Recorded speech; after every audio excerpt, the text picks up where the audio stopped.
All right, and we are live. Nibs, obvious first thing we got to get to, bro. Moses Itauma, first round knockout over Dillian White. You know, we talked about this fight. There was a couple of ways that this thing was going to go, and it went real quick. Give me your thoughts and reactions to this 20-year-old guy who's just passing every test with flying colors right now. Look, man. First off, hats off to Dillian White for taking the fight against a young boy. He didn't have to do it, but let me tell you, man. Itama's got everything we want. All these young fighters, all these young American heavyweights we think can be next, right? He's got all of the stuff we want them to have. He's not just some big heavy dude who can land heavy punches, right? He's athletic as shit. Like, he looks like a dude who could have been in the NFL, or playing linebacker or running back someplace. He's got great footwork, his timing, his speed. He's got a little bit of everything, and then just so happens to have a hell of a left hand. And he's a lefty. Like, that's going to be tricky for a lot of dudes, period, in any weight class, but especially at the heavyweight division. And let's be really clear. Dillian White is not a pushover. Dillian White is not some, gatekeeper guy at this point in his career, right? He hadn't been relegated there yet. He's still a decent name in the game. You He's know what an I mean? older contender. Right. But you're talking about, look at his three losses. They're to who? You know what I'm saying? So, if you could do worse than a Dillian White career, right? And he's got some significant wins. He's been impressive even in his losing efforts. He's a guy who he's not an opponent. He's not just coming in there to get a paycheck. And the fact that he got laid to waste, I mean, quickly. I'm telling you, I was a person who before this fight would have told you Iotama needed at least 3 more years before I could see him fighting for a belt. I wouldn't be surprised if he gets a title shot in the next 2 or 3 fights. Why I not? mean, what else is there for him to do now at this point? I mean, I think the main thing that's missing, right, is fighting another young guy that's kind of in their prime or ascending. He hasn't quite had to do that, fight one of his own peers. But when we look back, like, what our main criticisms of like Jared Anderson and Richard Torres when they were on their come up? They're fighting smaller guys. They're fighting guys that they're clearly favored to beat, and at some point they're going to get some resistance, and it's not going to look so good on them because everything has come so easily to them. And that's exactly what happened, right? Jared's had a loss, then the win after that, he didn't look good. We saw Richard have a lot of trouble with Guido Vianello in kind of an ugly fight where neither guy could get their footing in the fight. And with Moses, it's just so amazing, bro. These are the kinds of fights that those guys have struggled with, right? When Jared stepped up to fight Charles Martin, that was the fight that we sort of saw some of what we had been suspecting was the case, right? You fight guys that are 5'11", 6 foot at the modern heavyweight division. What happens when you got to fight one of these big power forward looking motherfuckers? You And know what I and mean? and let's be clear. I stand on this to this day. I think if Charles Martin had a full camp, he'd have beat Jared Anderson in that fight. That was a short notice fight. It's very possible. But when we talk about the other, at least at the moment, the great American young heavyweights that were standouts in the amateurs, these have been the type of fights where they start to struggle. And once again, at 20 years old, we're not talking about 25-year-old, 28-year-old, a guy in his physical prime. We're talking about a guy who was a teenager a couple months ago, is putting out top 10 guys in the first round and making it look easy. And I can't remember, Mike Tyson was a little bit before my time in terms of watching his come up live. But historically speaking, is there another fighter outside of Mike Tyson that we can compare him to that at 20 years old is this kind of a phenom? I can't think of anybody else. And I don't want to sound like I'm exaggerating, but what this kid's doing is kind of remarkable. It's a completely different weight class, but it reminds me of Tank a few years ago. When he fought Pedraza the first time, right? A lot of people said way too fast, way too way too much. But and Pedraza was, I mean, let's face it, he earned his nickname. He was the sniper. He he was, beating legitimate dudes. He's a champion undefeated, and Tank made it look easy. Not only easy, but he made it look like there was no business with Pedraza being in the ring with him. Like it was completely different classes, right? This is what that looked like. You know what I mean?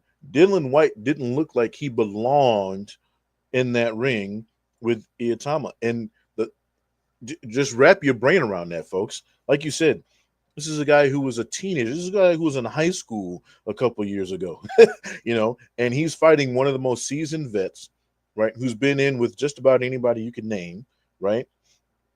Who was a legitimate title contender. This isn't a guy who got lucky and got a shot because he had some money behind him.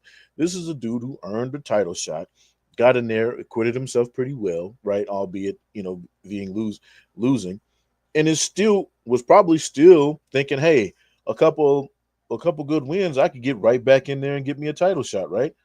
He gets in there and gets obliterated. Like this was not a. Again, I want to go back to this. We got plenty of cab drivers in the heavyweight division, right? We got plenty of guys just mailing it in at this point in their careers.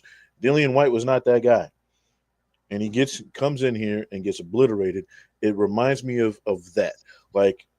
But to be fair, the only counter I would give to that, right, is that Dillian White is 37.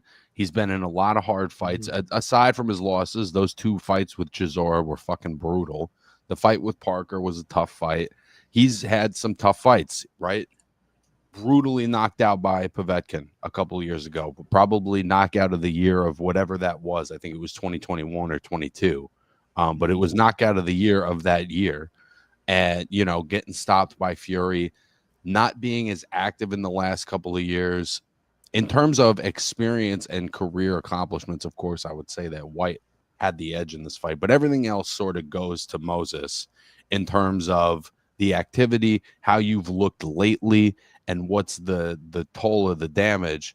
And as much as I was very impressed with Moses, we've been, singing his praises for the last 7 minutes.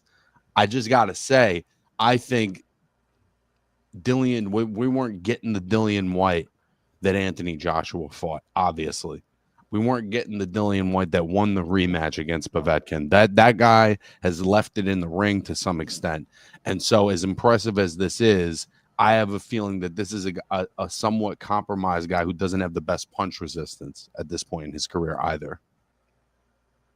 You could say that, but then you could also say that he's learned how to deal with all of those pressures, right? He's learned how to deal with guys who can punch.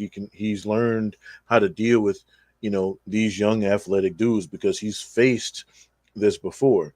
So he should have, at the very least, the ring knowledge to be able to make it out of the first round, right? Like, even if he gets stopped later, Dillian White should be able to get out of the first round against a Moses Itauma, right? Because he's dealt with this before. So he should have that savvy. He just didn't have it, right? And these weren't, again, glancing blows that he got caught with. He got up, right? But his equilibrium was completely off. It wasn't just how hard he got hit. It was how he got hit, where he got hit. It was the technicality of it, speed, power, and accuracy, right, is what got Dillian White out of there. So what I'm saying, guys, is this is a skill thing. This was Moses' skill is far and above what I thought it was. Again, hats off to Dillian White, because there probably would have been, lesser heavyweights who would have stayed down, who wouldn't even been able to get up from those punches, because it's one thing to get caught flush and be knocked out cold, but when your equilibrium is off, trying to get back up is a bitch. So, that's, again, just a testament to him and his athletic ability on his own to be able to just get up in any way. And you could see at the end of it, he wanted to keep going. He wanted to keep going, and he looked like he was in shape, right? We've seen Dillian White not in the best shape a couple of times coming into these fights. But I got to say, man, the thing about Moses that really impressed me in this one is when you see first-round knockout, when you see a kid like this, you think he's coming out and bum rushing a guy. And when you watch the first minute of that fight, it's really tactical. He's really feeling out his range. He's feeling out what White wants to do. And he waited to throw the right shots. This was a kid who showed patience for a couple of minutes before he exploded and showed incredible power that took White out in basically an instant. But the thing that impressed me the most is seeing a 20-year-old guy be that patient, being able to set his shots up that cleanly. Just the whole thing, bro. It's very mature. It's tough. You don't see a 20-year-old guy that fights like this very often, that looks like this physically very often. And so when he's passing the test like this with flying colors, like my knee-jerk reaction is like, yeah, I kind of want to see him get in with Joseph Parker. I kind of want, like, I'm ready to see it. I just don't know, when you think about the young man's career long term, if you want to move him that quickly, does it be, that was always one of the issues with guys like Mike Tyson and Fernando Vargas. They moved so quickly that the losses start to come earlier. So then you start trying to look at, historical context and whatever. But then I'm also like, is this kid maybe just special? Are we witnessing something we haven't witnessed yet? You know what I mean? I harken back to something that Floyd Mayweather said. He said, look, boxing is an individual event, but is a team sport. That he has a good team. That everything you just said, right, about his patience, his ability, because he had White hurt early. And then he backs up. You can kind of see him calculating, okay, he's hurt, this is what I'm going to do, and then he jumps back in. I would like to see him keep his left hand up, when he's thrown, or his right hand up when he's throwing that left. He drops it, which can be a problem when he gets in there with some of these higher level guys. But I'll say this: that comes from coaching, that comes from the guys in the corner, right? Teaching you some of that stuff.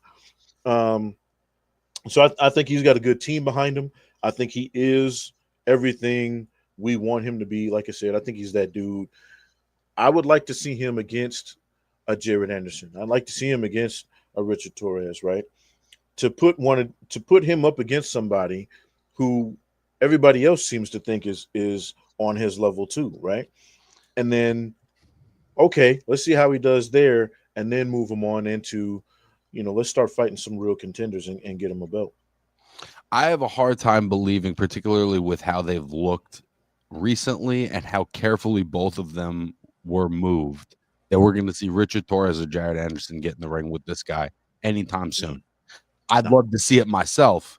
I just don't think that that's going to happen. But what I do think could happen is I think he could find himself in the ring with an F.A. Ajagba or a Martin Bacoli, or somebody that's a real strong, solid contender that's a little closer to their prime, or maybe just past it, right? That has something to gain by fighting Moses. That's going to go, man, fuck this young guy. I got this. Bacoli's a big, strong guy. He's 6'8". He's 290 something pounds. A lot of pressure. I would love to see Moses walk that tightrope and really be in with a guy that can put you out, the same way he put out Jared Anderson. I would love to see him in maybe with a guy that he was on the same card with on this night. We'll talk about him briefly, Filip Hrgović. Also a somewhat vulnerable fighter, but a guy in his early 30s that showed a lot of promise at one time, that seems to still have, something left in the tank, but is also kind of vulnerable in his own way. But for some reason, the Bacoli fight is interesting to me. I mean, look, I think Bacoli is interesting against just about anybody. Especially after what we saw him do to Jared Anderson, right? And he's proven to have a couple of chinks in his armor, right? He's taken some losses, totally. You know what I'm saying? But it's one of those things, right? It's the Deontay Wilder effect. He has an eraser. You know what I mean? And he's got a fairly decent chin for a guy his size, but he's been in some shit recently. So, I think he's interesting, just like Big Bang Zhang is an interesting fight with anybody, right? Because of what they have in their arsenal. What they can do. It's still like a Deontay Wilder. Deontay Wilder is still an enticing name to have, because he can, if he lands that right hand, it's over. So I think those are all interesting names. I would love to see. I mean, obviously, we're not going to see him fight a Jared Anderson or Richard Torres for the reasons you already pointed out. But I'd like for him to get somebody in that age group or somebody else that's right there on the line. I mean, the other one that came to To get mind him. immediately because of how famous British heavyweight boxing is right now is Fabio Wardley. You know, after that incredible fight with Justice Hooney, you know, he's a guy who hasn't quite gotten to that world title level yet. He's not being talked about in those kinds of conversations. And you'd have to think that the winner of that fight absolutely would be. And I think in the UK scene, that would get treated like a real main event. Yeah, I can see that being made too, right? Like Yeah. that's a fight that can be made. I don't know if the Hergovich fight would be as easy to make. It is an interesting fight, but I definitely think the Worldly fight, yeah, that's an interesting one you bring up. I think because it can be made, and I think it can be made relatively quickly. And it can be sold. I think that's the big one. Over right there, it can be sold. Yeah, and who wouldn't want to watch that? Like, yeah, you know what I mean? Like that's high drama, bro. Because if there's anything we've learned from Wordley is he can take a beating, for 12 and a half rounds. He was down after 10 and a half fucking rounds against Justice Hooney and put him out. And by the way, I think Hooney's a tremendous fighter, though. I would also love to see in with Moses. If that fight got made, it actually might be a little bit more of a test of his like his technical ability. But yeah, with Wardley, you got to be switched on for a full 12. It's amazing to see a 20-year-old guy putting this kind of a splash in the heavyweight division. Of all the divisions, it's like the older division, right? You can be a 30-year-old heavyweight prospect. My guy Price Taylor's 28 and he's a heavyweight prospect. And to see this kid moving this way this early, it's just incredible, man. I've been around boxing a long time, bro. I can't remember me personally being around for this kind of a guy. I'm excited, bro. And I don't get excited much. Like I wasn't excited about Jared Anderson. I thought he was good. Right? I thought he was good, not great. Richard Torres, good, not great. Even Deontay Wilder, when he first came onto the scene, I was like, he's good, not great. Right? But then it became a spectacle. You know what I mean? And then you fall in love with him, like as a person, right? But you look at everything this kid has, and from the interviews I've seen and the articles I've seen, he's a good dude. So it's hard not to love everything about what this guy is doing so far. So, hey man, I'm 10 toes in. You won't catch me betting against him. Nick Ball getting a decision over Sam Goodman in that co-main event slot. Sam Goodman's had some hard luck in the last couple of years, man. Not getting to fight in a way because of getting cut in sparring, then it happening again a couple of weeks later and canceling the fight permanently. Now losing moving up in weight, taking the best guy at the division in Nick Ball. Close fight. I know you kind of felt like Goodman edged it, but I got to say, in seeing what I saw, I'm still impressed with how Nick Ball is able to close distance with his feet against guys that are much taller than him. He somehow finds himself in punching range way more often than a guy that's 5'1", 5'2" should. And I think that's a testament to him. But what did you think of this fight, Nibs? I think Nick Ball. I think the world of Nick Ball because he does remind me of he reminds me of a more talented pit bull. He's taking top fights, bro. Right. He's the white Mike Tyson-ish fighter, right? Of his weight class. And you got to give it to him again. What he's like 5'1", 5'2", and he's in here and he's dealing with it. Everybody's going to be taller than him, right? So he's getting in there and he's taking these guys out. I'm here to tell you though, Sam Goodman gave about as good as he could get. And I don't know what fight two of the judges were watching, but 117, 111, and 118, 110, either way is ridiculous in this fight.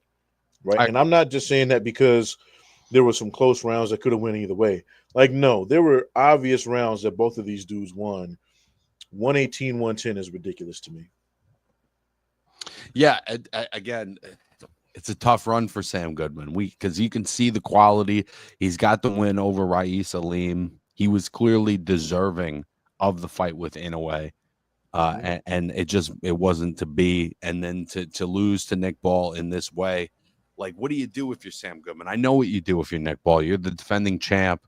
You know, you're taking all the tough fights. I can't think of anybody right now in boxing, at least in the last couple of years. He's right up there in terms of like taking a who's who of his weight neighborhood. You got to have nothing but respect for the fights that Nick Ball has taken. But if you're Sam Goodman, it's like you just moved up to a new weight and you got to fight the top guy and you just barely missed. Like, what do you do now? I think if it ain't broke, don't fix it. And I know that's hard to say when you're taking tough L's, but I think for me, if I'm in Sam Goodman's corner and part of his team, I'm saying, hey, look, we damn near won the show. You know what I'm saying? Let's go back and do what we've been doing, right? What you've been doing. Here's a thing that I think a lot of guys, when they get to the ship and they lose, they think they automatically have to start changing everything, right? Because there's something that we're not getting to get us over the hump. No, you were razor thin close, right? Keep doing what you're doing. Work harder at it. Take the things you know need to be fixed or fine-tune them. That's it. And come back and do it again. Because Sam Goodman is, no pun intended, good enough to win at this level. He proved it. Like you said, he came into a new weight class, fought the man in that weight class, and damn near beat him, right? No matter what the scorecards say, he gave a damn good fight. It was probably one of the best fights, you'll see Nick Ball in, right? And to be honest with you, I guarantee you Nick Ball doesn't want to run that back. You know what I'm saying? So that gives you everything you need to know. Here's the other thing about Nick Ball, and it's a trend that's happened for almost his entire title run. He has a way of winning close fights or not losing close fights, right? Like the fight with Vargas is a draw. He very clearly lost the first 6 rounds of that fight, like no questions asked, and was able to pull off a draw. He gets the close decision over Ray Ford, gets a close decision over Sam Goodman.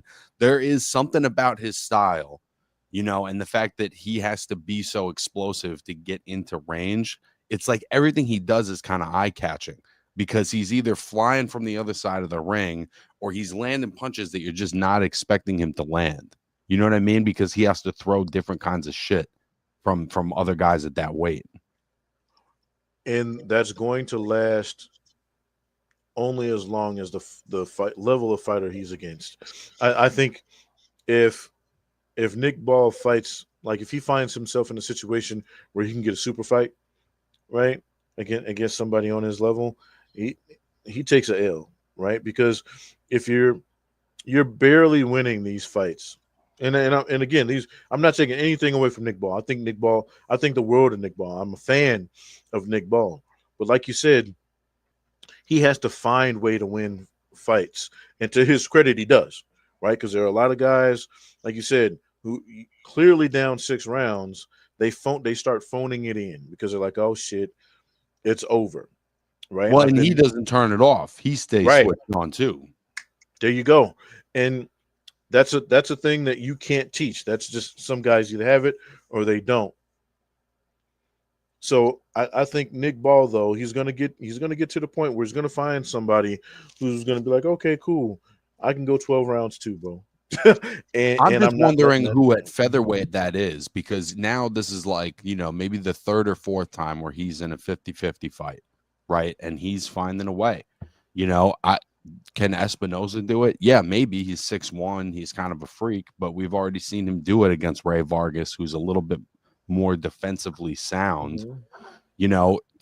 Can Stephen Fulton do it? Yeah, maybe, but would it blow my mind if Nick Ball was too big, too strong, pushed him around? It wouldn't blow my mind. Like Shushu Carrington, I don't think that Shushu is going to beat this guy right now, to be honest, and I think Shushu's great. Angelo Leo maybe has the best chance of doing it, to me, but I like Espinosa because of his size, his range, and he's proven, right, that he can do it either way. He can bang and he can box. But he can be hit. He can be, but he can also crack too, and he can take a Yep. punch, and he can take a hell of a punch and get the fuck up. We haven't really seen if Nick Ball is able to do that because he hasn't had to, right? Let Ray Ball get caught with one of those sneaky Espinoza punches, right? That cracks him perfect, and see if he gets back up. That's Yeah. that's going to be the real Listen, test. featherweight is popping right now, bro. And if boxing as a whole wasn't so slow right now, I'd say that this could really be a glamour division. But and we could even touch on this for a little bit. But we have multiple major promoters in boxing right now that have no Mhm. dates announced.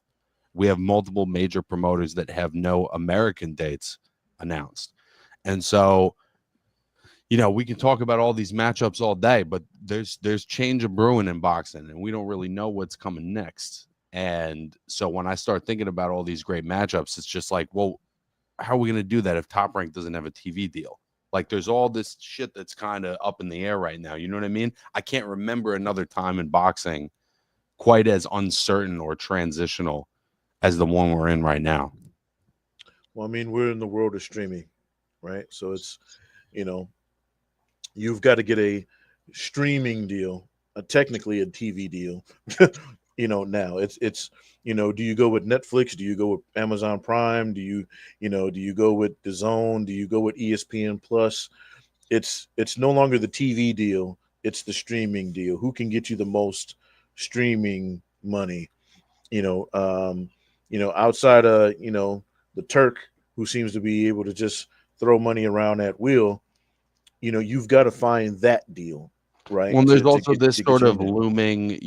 looming Dana White, Turkey Al Sheikh partnership, that they would like to serve as a similar monopoly that exists in MMA. Obviously, us over here in boxing, I don't really know any pure boxing people that are like, yeah, let's get Dana White in the mix and have the fighters making, 15% of the fucking fight value. I just don't.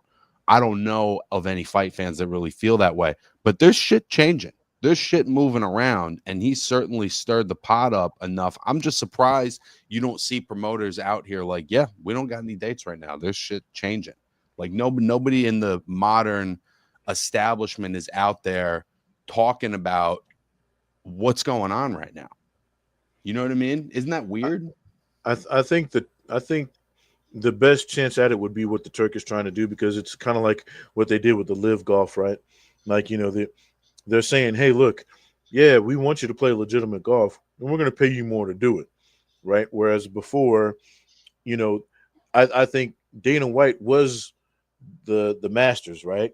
And then somebody else came in and said, okay, do what you're doing in the Masters, and we'll pay you more.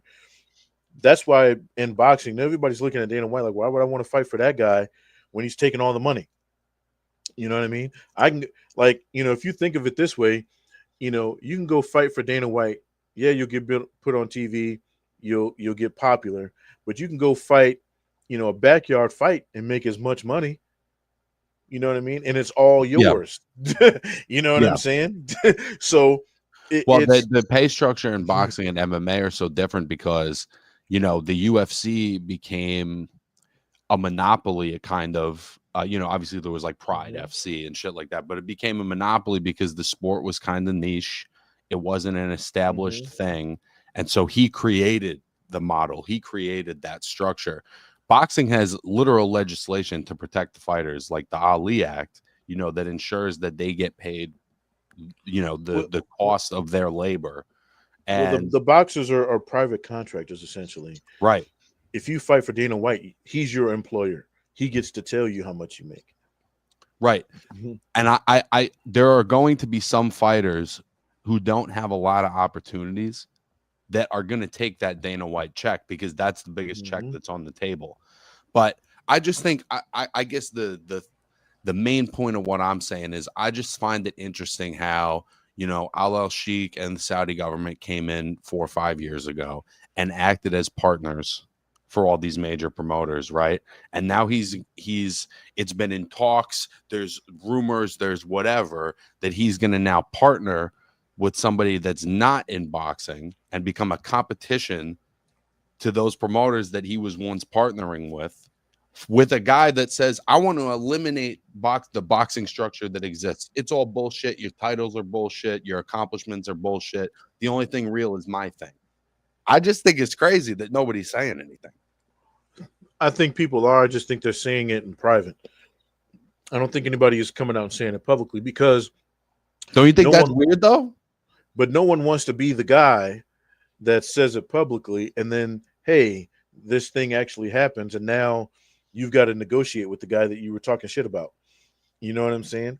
Because they were like, yeah, that fucking shit is crazy. I wouldn't do blah, blah, blah, blah, blah. And the next thing you know, you're having to go to Dana White and be like, hey, man, can I get a fight? You know what I'm saying? So it's one of those things. Weird. It's weird times in boxing, bro. It's apparently none of these guys have any opinions on anything and are just spectators. I'll be honest with you. I'm not a fan of it because I see where it would go. I do think that you're right. It could give more stability to guys who aren't already making money, who already have a name that can be their own thing. It would give a space for, again, some local guys. Hey, let me get out here. Let me get a check on a consistent basis, right? I could consistently fight. Like you said, there's a promoter problem right now. People are trying to line up fights. They don't have dates, TV money, etc. Where you could say, okay, let me go over here and fight for this guy for however long the contract is. At least I know I'm going to get paid X, Y, Z amount of money for this amount of time. Every time I fight, I'm probably going to be guaranteed to fight every time I want to, right? I think there's a place for it. I'm just not a fan of it.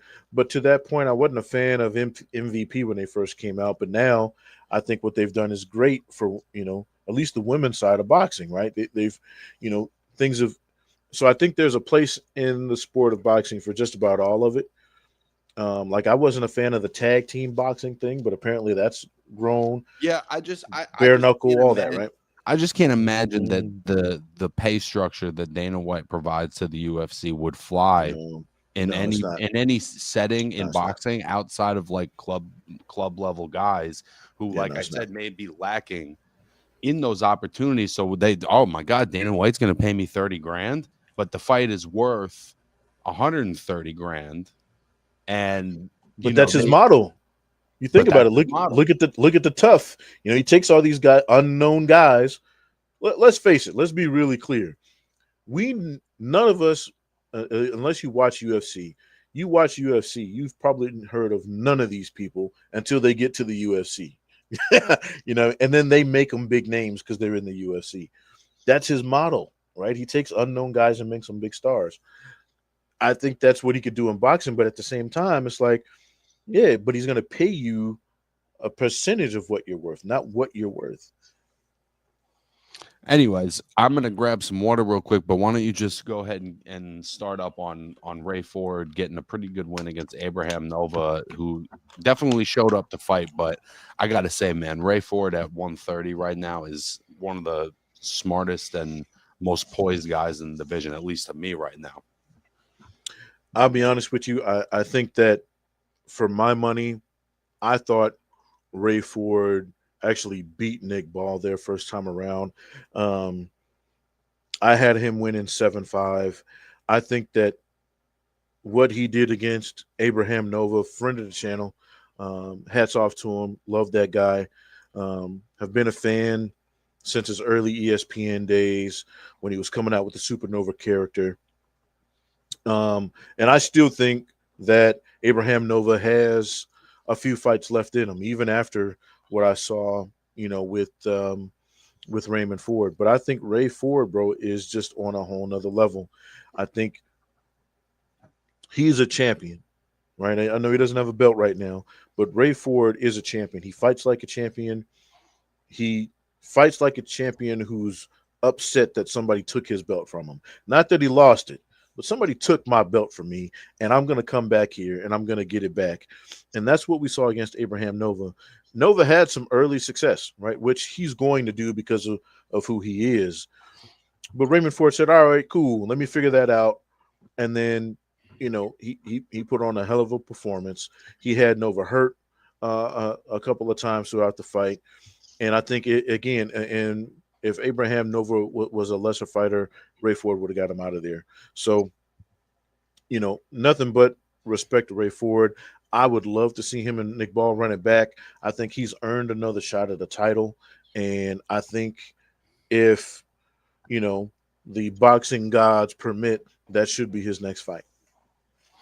I think it would be tough just because I can't imagine that Nick's going to give up his belt, and I don't think that Ray would move back down to featherweight. Obviously, though, that is a fight that I would like to see at some point.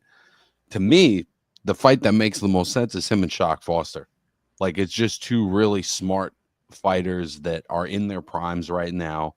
Shock, to me, I would say is probably the consensus best guy at the division.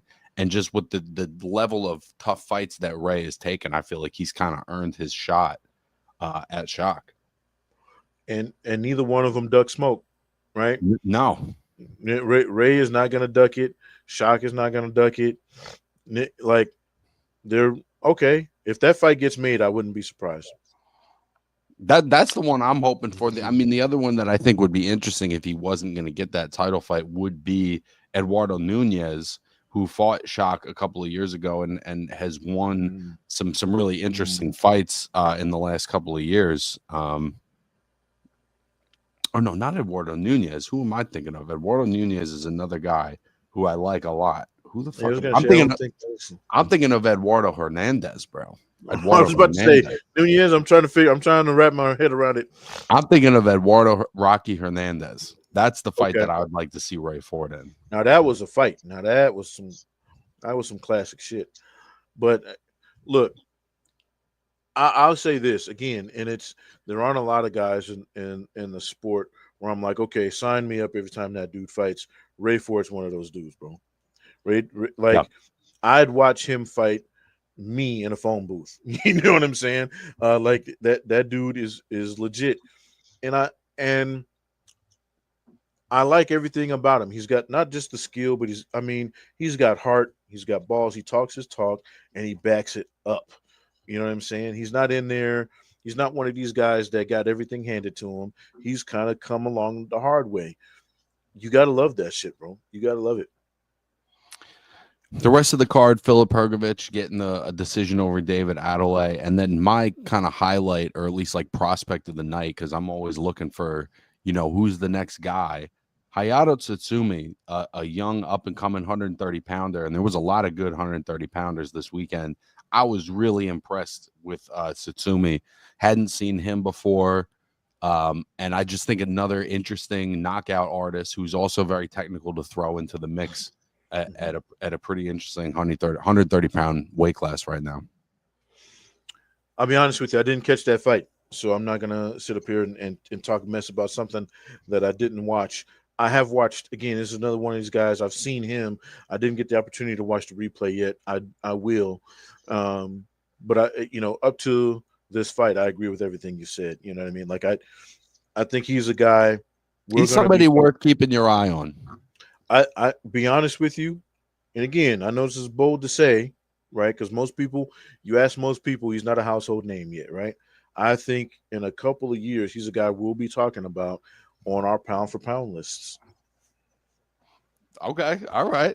And he gives me the Nakatani vibe, right? Like nobody knew who he was. Hell, Jack had to tell me who Nakatani was back in the day. You know what I'm saying? And then I was like, holy shit.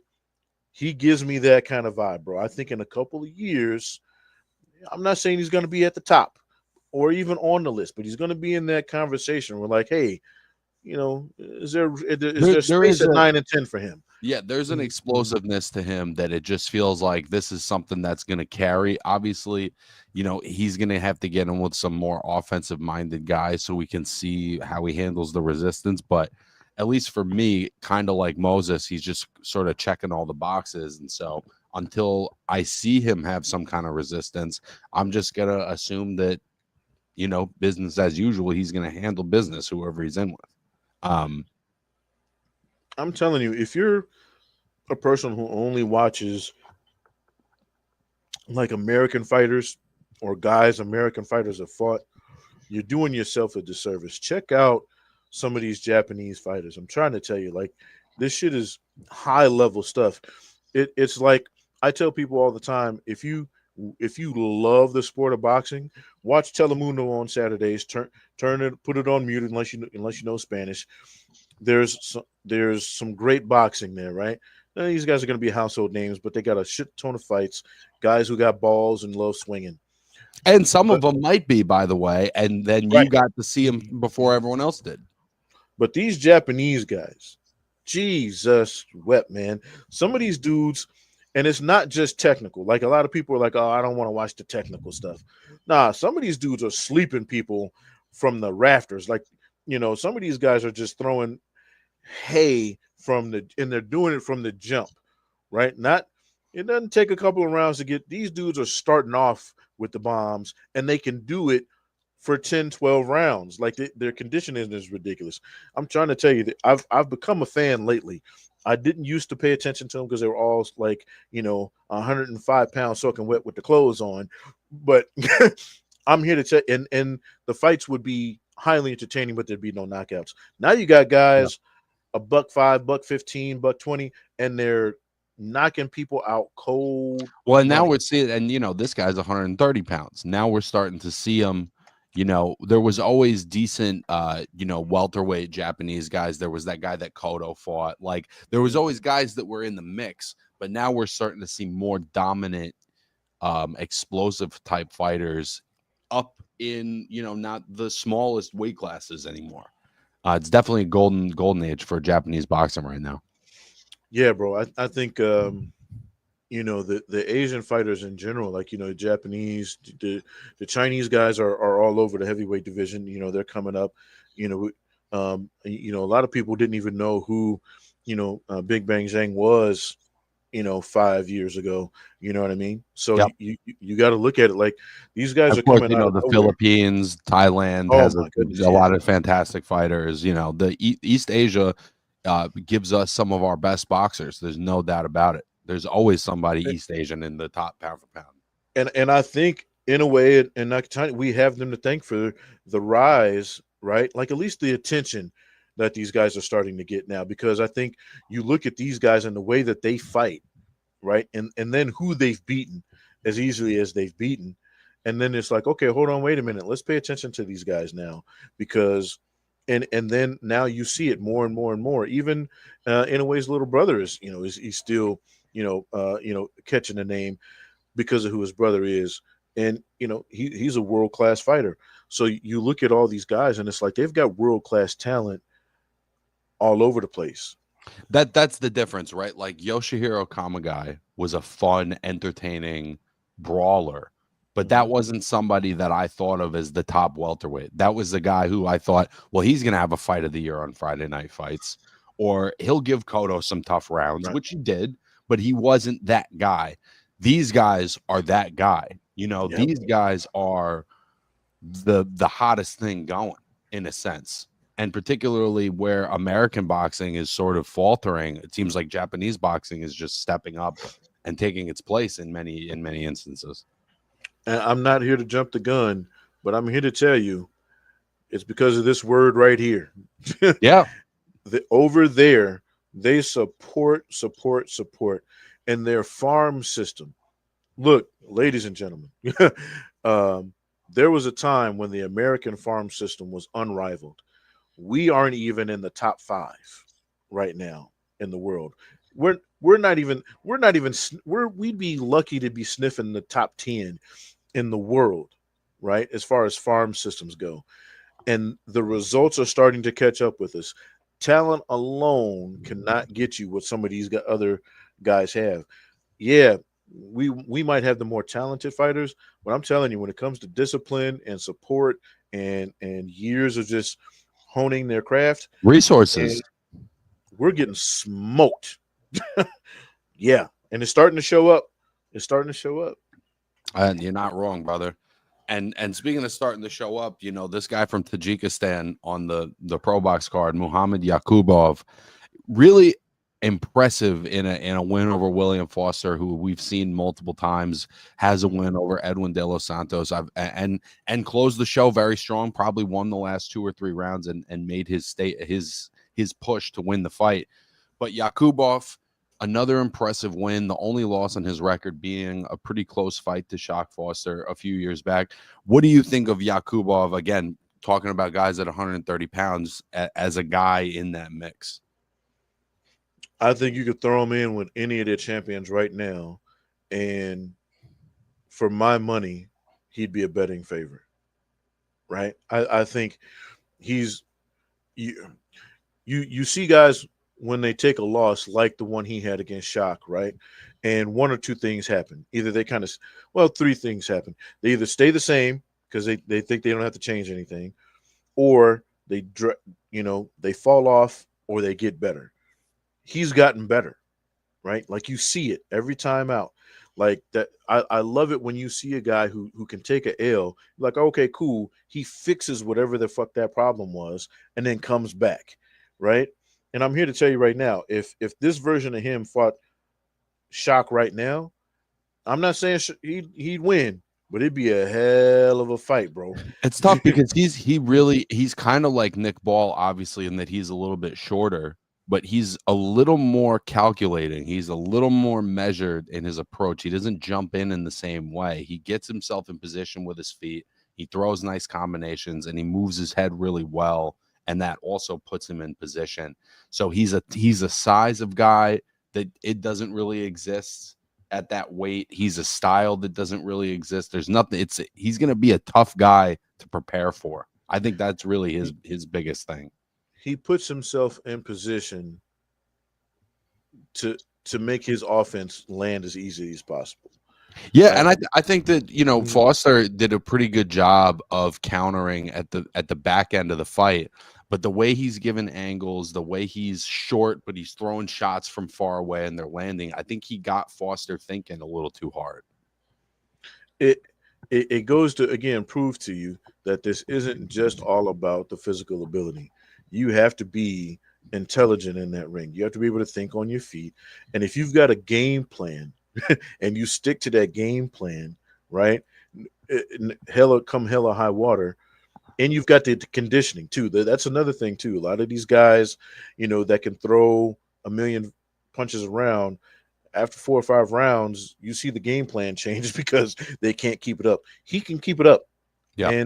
And that's hard to deal with no matter who the hell you are. Yeah, consistency, oftentimes the biggest thing, when you get up to this level. Can you do it for a full fight? Again, Foster did close the show strong, but Yaqubov stayed composed even as Foster made his play, and I think it wound up being a great win for him. This card as a whole was kind of a sleeper, and I'm looking at the lineup like we were talking before we went on air. Starlin Castillo getting a great win over Shenard Bunch. That was an impressive performance. Gary Antonio Russell opening up the card. Like, as the major boxing promoters start to become destabilized by the Saudi presence, by Dana White, it just makes me appreciate pro box that much more, because it's simpler, man. We're watching good fights. They're good 50-50 matchups with guys that, if you're a boxing head, you probably know who they are. It's good commentary. There's nothing flashy about it, but it's just a no bullshit U.S. promotion. And I feel like we don't really have a whole lot of that right now. You know what it reminds me of, and I know I'm dating myself by saying this. It reminds me of the old school, like, Saturday specials on NBC. It reminds me of the TNT. Reminds me of the cards on Versus. Do you remember when they would do those cards on Versus? Oh yeah, that's kind of the vibe it gives me. It reminds me of the TNT fights on Thursday nights, the Friday night fights. Right? There were no frills about those fights. You weren't getting superstars. That's not what that was for. This was good old fashioned boxing. Get two commentators that you could kind of fall in love with, but hate and argue with, and all that other stuff. But mostly great matchmaking, right? You didn't get a lot of one-sided, lopsided fights. You got some good, decent, well-matched fights, and got a lot of gems out of it. You know what I'm saying? I think that's what pro box is. It's just good old-fashioned, good boxing. Like, you take two guys that are, or at least on paper, will be a good matchup, and throw them in there. I think it's also what you said. It's good matchups. a lot of modern boxing is star driven. So you have a star against the guy that we're trying to make him look good against. Pro box is about the cumulative. It's about, is this a good fight? Not, is this a good showcase for my fighter? And I think that just as a fan, it's refreshing to watch those types of cards. It's refreshing to watch commentary that doesn't feel like a bunch of company men.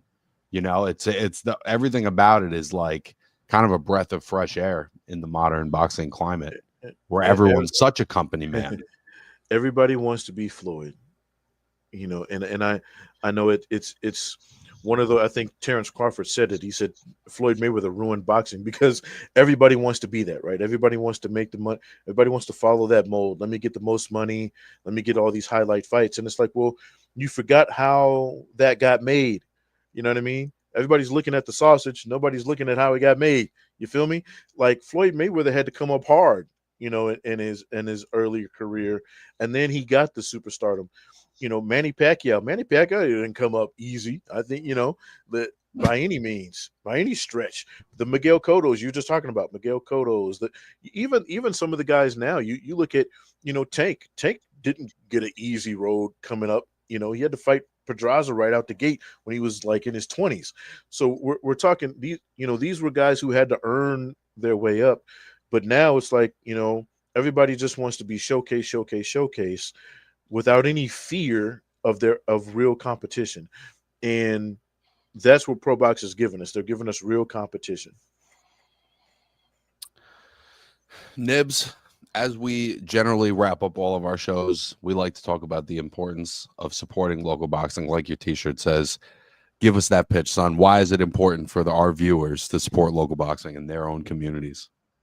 I got to tell you a little story, man. And this was, you know, it was, I was reminded of this story by my uncle, and he you know, he said, you know, we were talking about an old friend of his who's, you know, been a successful businessman for the last, you know, 30 odd years. And he got his start not because, you know, he went to college, not because he had a rich uncle, not because he, you know, he got his start from boxing. He was a guy who was homeless. He was addicted to drugs. He was gang banging, went to prison, got out of prison, got back into the life. And there was an old man at a boxing gym back home in Chicago who said, "Hey, look, stop doing that shit." He had like an extra storage space behind his gym, cleared it out, put some bunk beds out there, and said, "Hey, look, come, you can stay in the gym as long as you fight." He got some fights, started getting, you know, mostly club level stuff. He did get on a couple of cards here and there, but he made enough to make a living. And then the guy helped him, you know, introduced him to some people that got him into the business, the construction business, got him to where he built his company up to where it is now, and he's been very successful. And I said all that to say that when I say support local boxing, I don't just mean support the guys that are going to be the Tank Davises or the Floyd Mayweathers or the Manny Pacquiaos of the world.